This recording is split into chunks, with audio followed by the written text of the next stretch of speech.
이 시간 우리가 함께 상고할 말씀 요한복음 4장 요한복음 4장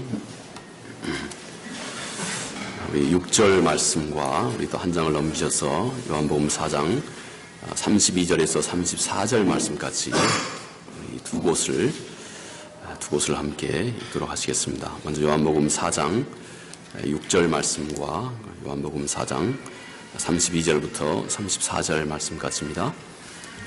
6절 말씀 같이 읽겠습니다. 거기 또 야곱의 우물이 있더라. 예수께서 길 가시다가 피곤하여 우물 곁에 그대로 앉으시니 때가 6시쯤 되었더라. 또 우리 같이 32절부터 34절 말씀까지 같이 함께 읽도록 하시겠습니다. 같이 읽습니다. 이르시되 내게는 너희가 알지 못하는 먹을 양식이 있느니라. 제자들이 서로 말하되 누가 잡수실 것을 갖다 드렸는가 하니 예수께서 이르시되 나의 양식은 나를 보내신 이의 뜻을 행하며 그의 일을 온전히 이루는 이것이니라. 아멘. 아멘. 예, 우리가 항상 이 시간에 같이 예배를 드리는데 또 저쪽에서 다 다른 한 팀이 또 예배 드리는 팀이 있습니다. 또 우리 아이들은 또 저런 모습으로 예배를 드립니다. 여러분들께서 또 저 아이들을 사랑하는 마음으로 또 저들이 드리는 이 예배가 또 우리 모두가 같이 함께 하나님께 우리 마음을 함께 드리는 그런 시간이 되기를 바라겠습니다. 자, 오늘 우리가 함께 읽은 이 두 구절은 어찌 보면 상당히 대조적인 그런 모습을 우리에게 소개해 주고 있습니다. 본문의 배경은 길고 무더운 날에 우리 주님과 또 예수님의 또 주님의 제자들이 사마리아의 긴 여행에서 생겨난 그런 일입니다. 주님과 함께한 모든 일행들이 다 이 시간 매우 피곤하고 또 지쳐 있는 시간입니다. 아마 긴 복음 전파에 아마 고된 그런 일정 때문에 주님은 아마 특히 주님의 함께했던 제자들보다도 주님이 아마 더 피곤해 지치셨던 것 같습니다. 주님은 거의 털썩 주저앉듯이 오늘 본문의 배경이 마치 그와 같습니다. 주님은 거의 털썩 주저앉듯이 야곱의 우물 곁에 그대로 주님께서 앉으셨다. 기록합니다. 사람이 많이 지치면 그저 가릴 것 없이 털썩 쉬고 보지 않겠습니까? 그런 뉘앙스가 오늘 본문의 말씀 속에 표현되고 있는 그런 분위기입니다. 또 시간은 약 정오쯤 12시쯤 된 그런 시간입니다. 자, 이렇게 우물 곁에 전적으로 피곤한 몸으로 주저앉아 있는 우리 주님의 모습을 뒤로하고 예수님의 제자들은 점심때가 다 되었기 때문에 함께 먹을 음식을 사러 멀리 마을 밖으로 나갔습니다. 그런데 제자들이 다시 돌아왔습니다. 돌아오니까 제자들이 처음 그들이 예수 그리스도를 떠났을 때 처음 주님을 두고 음식을 구하러 갔을 때 우리 주님의 모습과는 완전히 다른 그런 모습을 우리 주님의 다른 모습을 그들이 발견하게 됩니다. 예수님의 배고픔은 이미 온데 간데가 없고 피곤함은 다 사라져 있고 오히려 예수 그리스도 그분의 모습 속에 아주 신선하고 활기가 넘쳐난 모습을 제자들이 발견하게 되었습니다. 무엇이 우리 주님에게 있어서 이런 변화를 가져오게 됐는가?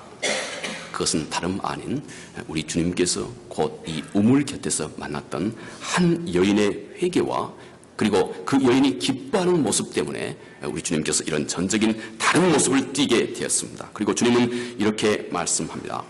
내게는 너희가 알지 못하는 또 다른 먹을 양식이 있다. 주께서 말씀하십니다. 우리 주님 안에는 감춰져 있는 만나가 있었던 것입니다. 세상에 아무도 알지 못한 우리 주님께서 그토록 신실하시고 우리 주님이 가지고 계셨던 세상에 알지 못한 우리 주님의 양식이 우리 주님은 가지고 계셨던 것입니다. 주님이 말씀합니다. 나의 이 양식은 나를 보내신 이의 뜻을 행하고 그의 일을 온전히 이루는 이것이다 하고 주께서 그렇게 말씀을 하셨습니다. 자, 오늘 본문의 말씀을 통해서 우리는 자연스럽게 예수 그리스도 그분의 모습을 통해서 먼저는 우리 주님의 매우 지친 모습, 우리 주님의 이 지친 모습을 우리 함께 생각해 봅시다. 그리고 우리 주님께서 오늘 여기에 매우 희생적으로 주님께서 사역하시는 이 주님의 모습을 또 다시 한번 같이 계속해서 생각해 봅니다. 먼저 피곤해서 지친 지친이라고 하는 이 말이 매우 중요한 의미를 품고 있는 말입니다. 지친 우리 주 예수 그리스도입니다. 복음이 그토록 값지고 소중한 것은 복음은 이미 그 안에 하나님 그분의 거룩한 능력을, 하나님 그분의 영광을 그 안에 복음이 담고 있는 것입니다. 하나님 그분의 영광이 복음 안에 드러나 있습니다.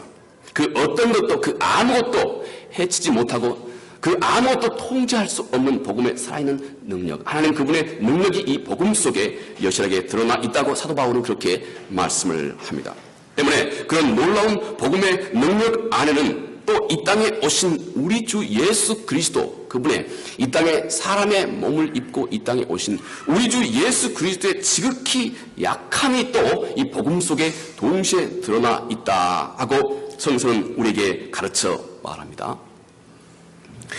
요한은 복음의 그 소중한 진면목을 그의 복음서에 처음에 이렇게 기록을 하고 있습니다. 말씀이 육신이 되어 우리 가운데 거하심에 하고 요한은 요한복음 1장 14절 말씀에 복음을 소개하는, 복음을 아주 적나라하게, 그리고 매우 요한복음은 이 하나님의 복음을 영적인 차원에서 드러내 우리에게 설명해 주고 있습니다. 그래서 요한복음에 있는 모든 소위 기적을 다른 서신서들은, 다른 복음서들은 기적, 이렇게 미러클 이렇게 표현합니다만 요한복음에 드러난 모든 기적을 사인 이렇게 표현합니다. 사인.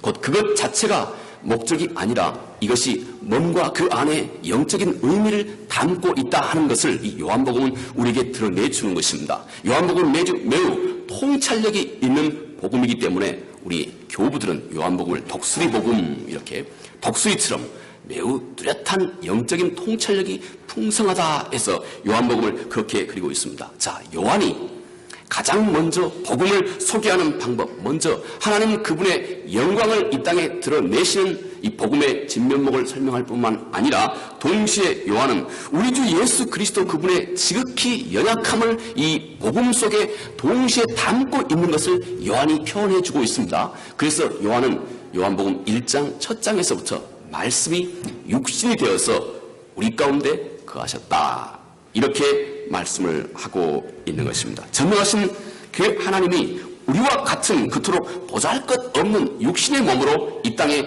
오셨다 하는 것입니다.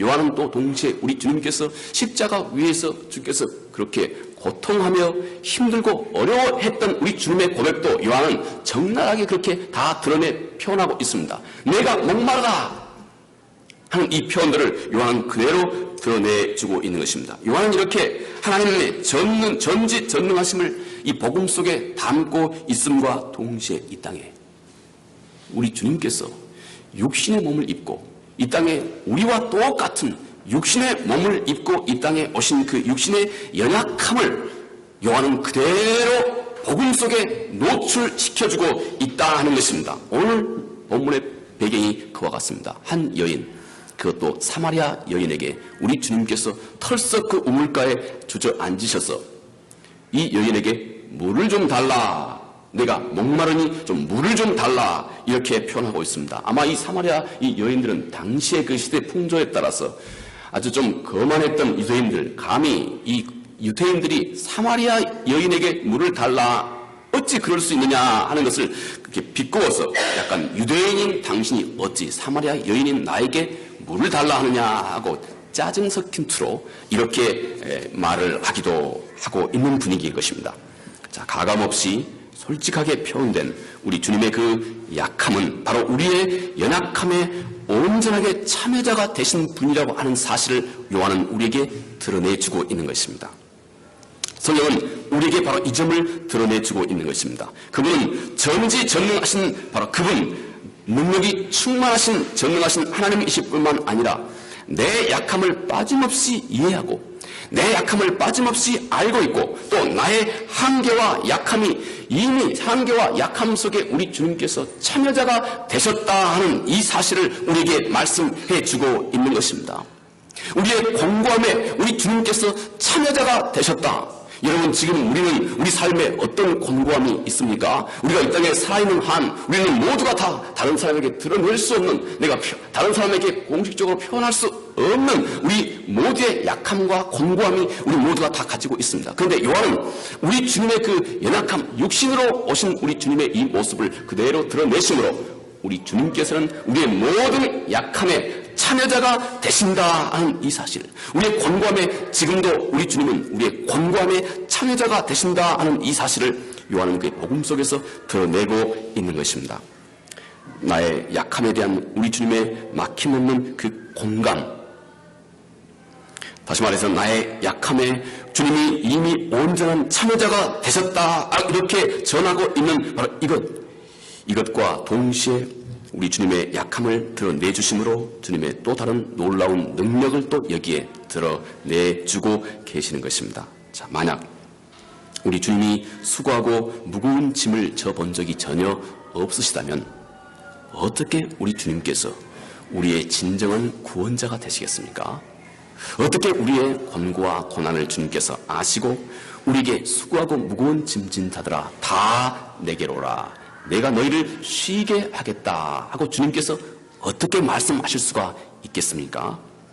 불가능한 것입니다. 그 안에는 전혀 공감할 수 있는 능력이 그 안에 없기 때문에 그렇습니다. 주님 자신이 사람의 눈물과 지침과 또 사람의 한숨을 속속들이 다 경험하셨기 때문에 바로 나의 그 약함과 눈물과 지침과 그 한숨을 능히 이길 수 있는 바로 그 정확한 능력을 우리 주님께서 가지고 계신다는 것입니다. 내가 가지고 있는 바로 그 약함을 우리 주님께서 정확하게 우리 주님께서 가지고 계신다 하는 것입니다. 바로 그 능력을 또 우리에게 주시는 분이시다 하는 것입니다.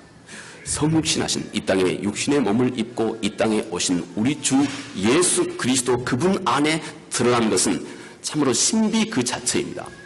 여러분, 전능하신 우리 주님, 그분은 전능하신 창조자이십니다. 그가 창조하신 세상의 모든 창조물이 가지고 있는 약함을 창조자는 절대 함께 공유하지 않는 것입니다. 창조자는 곧 창조물의 그 결함을 절대 가지고 있지 않습니다. 창조자는 창조물이 가지고 있는 그 연약함, 그 한계를 창조자는 가지고 있지 않습니다. 이것이 곧 하나님 그분이 가지고 계신 능력이고 우리가 하나님을 능력으로 의지할 수 있게 만들어주는 그 원천이 되는 것입니다.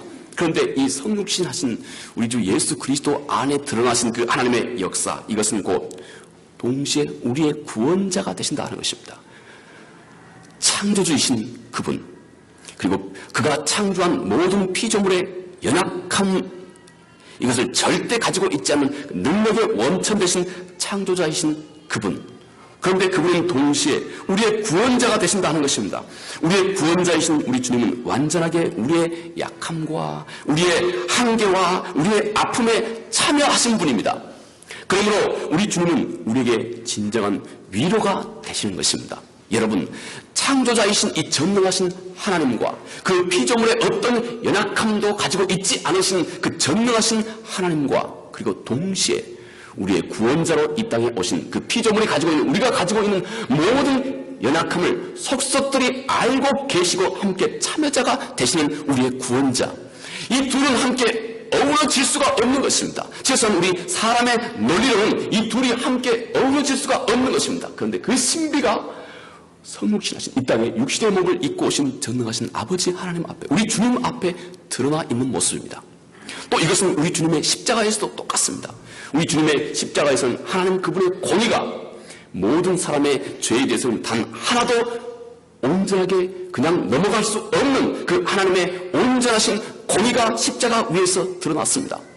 모든 우리 인간의 죄악을 속속들이 심판하시고 판단하시는 그 하나님의 의로우심이 십자가 위에 드러났습니다. 그런데 동시에 하나님은 그 의로우신 하나님이심과 동시에 하나님 그분이 직접, 하나님 되시는 예수 그리스도가 직접 그 십자가 위에 성큼성큼 오신 것입니다. 그리고 그 십자가 위에 달리신 것입니다. 이것이 하나님의 사랑입니다.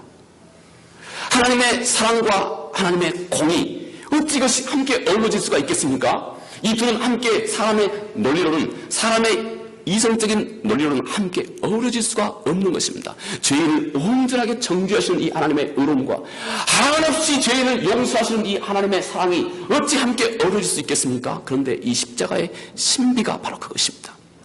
하나님의 의와 하나님의 공의가 동시에 그 위에 드러나고 있는 것입니다. 성서가 말하고 있는 진리가 이것입니다. 우리의 약함에서 그분은 온전해진다 하는 것입니다. 우리의 약함이 하나님의 강함, 하나님의 온전함이 이 세상에 드러나는 기회가 되고 있다 하는 것입니다. 우리가 연약함으로, 바로 나의 약함으로 하나님 그분의 온전하심이, 나의 약함 때문에 하나님 그분의 완전하심이 이 세상에 드러나게 된다 하는 것입니다. 우리 주께서 사도 바울에게 전하신 말씀이 바로 이것입니다. 내 능력이 약한 데서 온전하여 짐이라. 나의 모든 약함은 이 땅에서 하나님 그분의 온전하심을 세상에 드러내는 기회가 되고 있다는 것입니다. 고린도후서 12장 9절에 내 은혜가 족하도다. 내 능력이 약한 데서 온전하여 짐이라.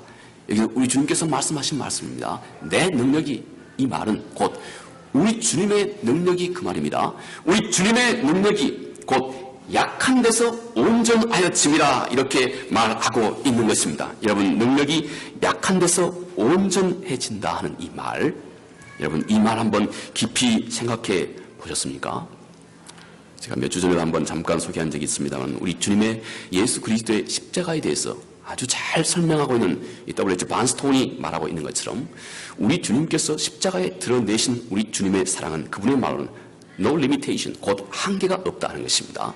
우리 주님께서 십자가에서 드러내신 우리 주님의 십자가의 사랑은 먼저가 그 안에 어떤 한계가 없이 부어진 것이다 하는 것입니다. 절대자가 어떤 자기를 위해서 조금이나마 어떤 것을 남겨놓고 부어주는 것이 아니라 아무런 한계도 끝도 없이 절대자는 자신의 모든 것을 십자가 위에서 쏟아 부어주셨다는 것입니다. 또 그의 말은 no control, 그 어떤 것도 절대자는 내가 이렇게 값지고 소중한 것을 너에게 주었기 때문에 너 최소한 이것에 대해서는 좀 반응을 해야 되지 않느냐, 이런 그 어떤 컨트롤도, 십자가에서 우리 주님께서 쏟아 부어주신 그 사랑은 그 어떤 자기가 부어주신 것에 대한 그 어떤 대가도 아무것도 바라지 않는 바로 그런 사랑이다 하는 것입니다. 또 그의 말은 no detachment, 이 어떤 벽도, 어떤 나와 하나님과의, 내가 이 모든 것을 너에게 일방적으로 쏟아 부어줬는데 혹 너가 그렇게 반응해 주지 않으면 이게 내가 가져야 될 이 상처를, 내가 혼자 담당해야 될 이 상처를 조금이나마 줄일 수 있는 이 안전장치를 주님은 전혀 십자가에서 마련해 놓지 않았다는 것입니다. 그래서 나와 어느 정도 거리를 두고 말이죠. 최소한 너가 전혀 엉뚱한 반응을 했을 때 내가 받을 이 크나큰 상처를 내가 최소화할 수 있는 이 안전거리도 전혀 마련해 두지 않았다 하는 것입니다. 내가 하나님의 사랑을 거부하면 주님께서 일방적으로 받을 그 상처에 바로 이것에 대비해서 주님께서 스스로 뭔가를 스스로 마련해 놓으신 일조차 하지 않았다는 것입니다.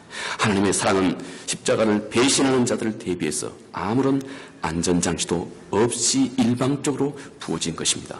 우리 주님의 사랑은 그 사랑을 거부하면, 혹 그 사랑을 거부해서 외면하게 되면 우리 주님께서 그로 인해서 받을 그 어떤 상처로 인한 자기 보호장치도 우리 주님께서는 스스로 그 안에 마련해 주지 않고 아무런 대책도 없이 말입니다. 아무런 대책도 없이 그저 우리에게 쏟아 부어준 것입니다. 이것이 십자가의 사랑입니다. 그런데 사람들은 이 십자가에 자기를 위해서 어떤 보호장치도, 자기를 위해서 어떤 대책도 없이 부어준 그 사랑 때문에 그 사랑이 진짜라 하는 사실을 사람들이 알아보게 됐다 하는 것입니다.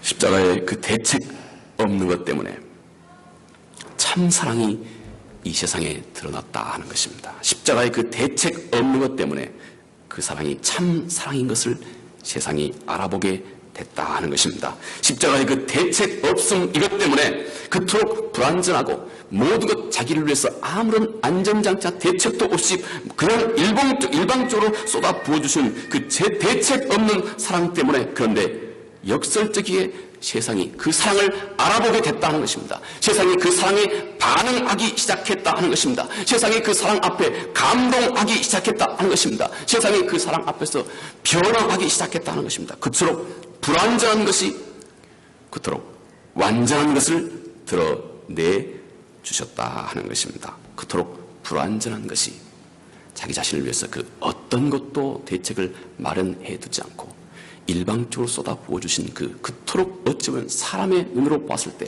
그토록 대책 없이 불완전한 것이 결국 완전한 것을 이루었다 하는 것입니다. 바로 그것이 우리 주께서 사도 바울에게 전했던 말씀, 능력이 그 약한 데서 온전하여짐이라 하는 이 말의 의미입니다. 그것이 바로 우리 주님이 연약한 육신으로 이 땅에 오신 이유입니다. 가장 연약함 중에서 가장 값지고 강한 것을 드러내 주신 것입니다. 이제 지치고 피곤한 예수 그리스도는 역시 때론 약하고 지친 우리에게 교훈합니다.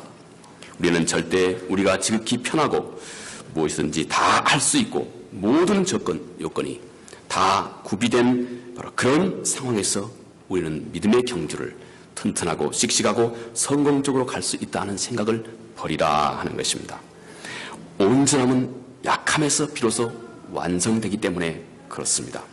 온전함은 우리의 약함이든지 바로 그 부족함 속에서 온전함이 완성되는 것이기 때문에 그렇습니다. 오늘 당신의 그 약함 때문에 하나님의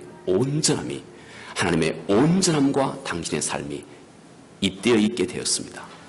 우리의 그 약함 때문에 하나님의 온전함과 우리의 삶이 이미 접하도록 돼 있다 하는 것입니다. 나의 부족함, 그것이 곧 당신이 온전함으로 가는 길이 됐다 하는 것입니다.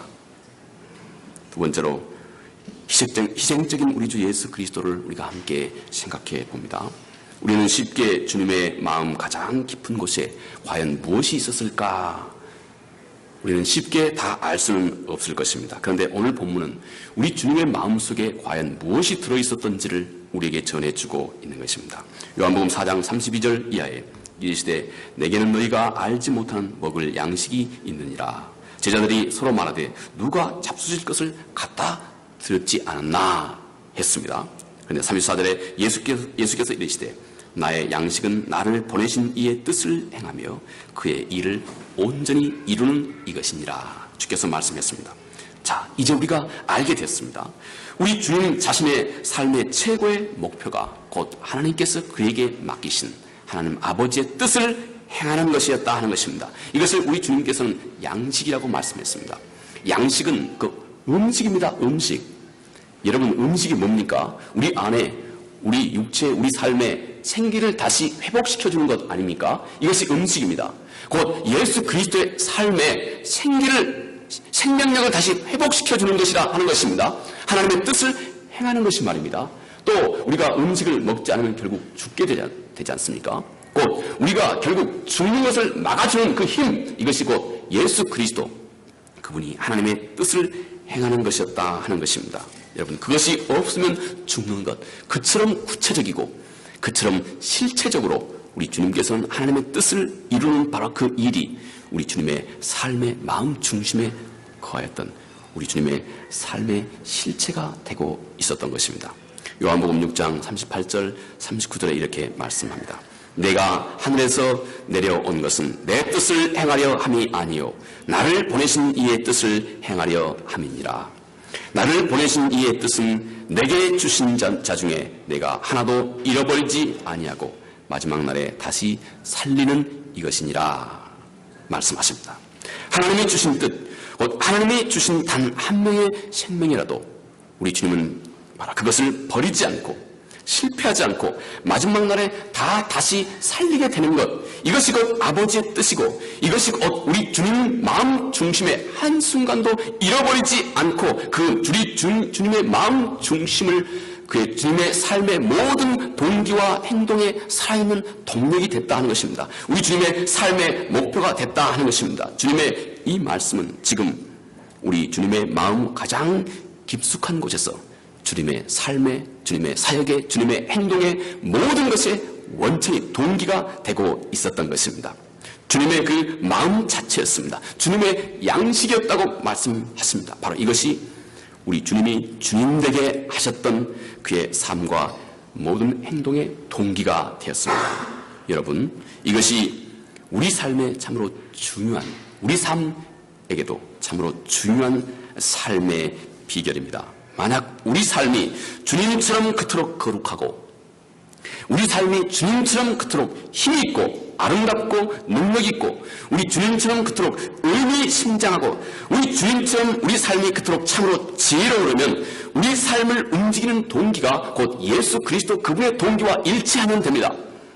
우리가 예수 그리스도 그분을 움직이고 계셨던 그 삶의 동기, 우리 주님의 삶의 목적이 되었던 우리 주님의 이 삶의 목표를 우리가 똑같이, 삶의 동기를 우리가 똑같이 가지게 된다면 우리 역시 우리 삶 가운데서 예수 그리스도처럼 힘있고 능력있고 아름답고 의미심장한 삶을 살 수 있게 되는 것입니다.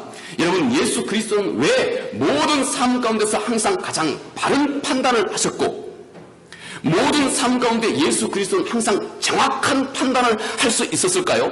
무엇이 예수 그리스도와 하여금 그토록 지혜롭게 하셨을까요? 예수 그리스도 그분의 마음속에는 전능하신 아버지 하나님을 진심으로 경외하는 마음이 있었습니다. 우리 마음 중심에 하나님을 경외하는 마음이 있는 것이 곧 우리의 하늘의 지혜가 되는 것입니다. 우리 삶 속에 하나님의 나라의 지혜가 되는 것입니다. 우리 주님께서도 요한복음 7장 17, 18절 말씀에 우리가 하나님 그분의 뜻을 행하려 하면 우리에게 하늘의 지혜가 임해서 지금 주께서 하시는 말씀이 주님의 말씀인지 아니면 사람의 말씀인지 당신이 분별할 수 있는 지혜가 임한다 말씀하셨습니다. 여러분, 우리가 언제 예수 그리스도와 같은 모든 삶 속에서 충만한 지혜를 가질 수 있고 언제 우리가 예수 그리스도와 같은 넘치는 하늘의 지혜를 우리가 가질 수 있을까요? 주와 같이 하면 됩니다. 주님처럼 하나님 아버지를 하나님 아버지를 경외하고 주님처럼 사람을 진심으로 사랑하면 됩니다. 우리가 사람을 진심으로 사랑하고 하나님 아버지를 진심으로 경외하면 우리 역시 주님과 같은 하늘의 지혜를 우리가 갖게 되고 모든 상황 속에서 가장 바른 판단을 할 수 있는 지혜가 우리 가운데 있게 되는 것입니다. 우리 모두는 바로 예수 그리스도의 삶을 이 땅에서 연장하는 자들로 예수 그리스도의 삶을 이 땅에서 반복하는 사람들로 하나님께서 우리를 부르셨습니다. 우리를 보내신 하나님을 진정으로 알아보는 것, 그리고 그분의 뜻에 우리가 진심으로 복종하는 것, 이것은 우리 삶 전체를 통해서 하나님께서 우리와 더불어서 계속하고 있는 것입니다. 우리 삶 전체 영역에서 힘차게 오늘도 내일도 연장하고 있는 모습인 것입니다. 우리 주님처럼 전적으로 하나님의 뜻에 나의 뜻을 복종시키고 하나님의 뜻에 전적으로 순종하고자 하는 것입니다. 오늘도 우리가 어디에서 무엇을 하든지 우리 삶의 목표는 이것입니다. 주님의 뜻이 이루어지이다. 이것이 우리 삶의 목표입니다.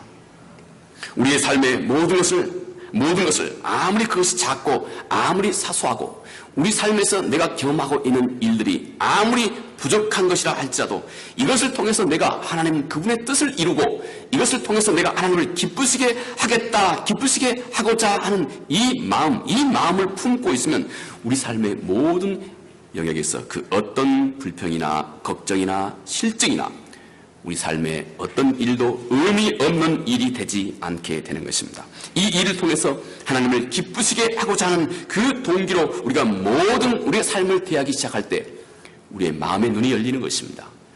우리의 마음의 눈이 활짝 열려서 우리가 하나님 그분의 안목을 갖게 되는 것입니다. 그래서 우리 삶에 지극히 작고 사소하고 또 부족한 또 작은 일이라 할지라도 그것이 가장 거룩하고 가장 멋있고 가장 의미심장하고 가장 위대한 일이 되는 것입니다.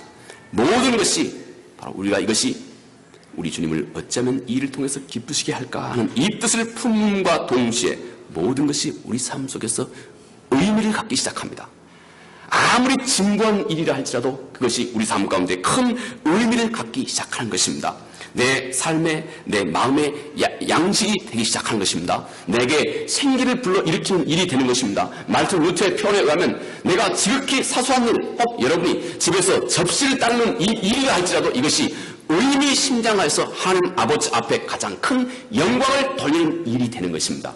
우리 삶에 지극히 사소하고 의미도 없고 진부한 작은 일이라 할지라도 내가 그 이 일을 통해서 어쩌면 그리스도를 기쁘시게 할까 하는 이 마음을 품음과 동시에 내가 지극히 사소하고 일상적인 그 일이 의미를 갖기 시작합니다. 그 일이 의미를 갖기 시작하는 것입니다. 의미심장하고 하나님 앞에 거룩한 일이 되고 하나님 그분이 영광을 받는 일이 된다 하는 것입니다.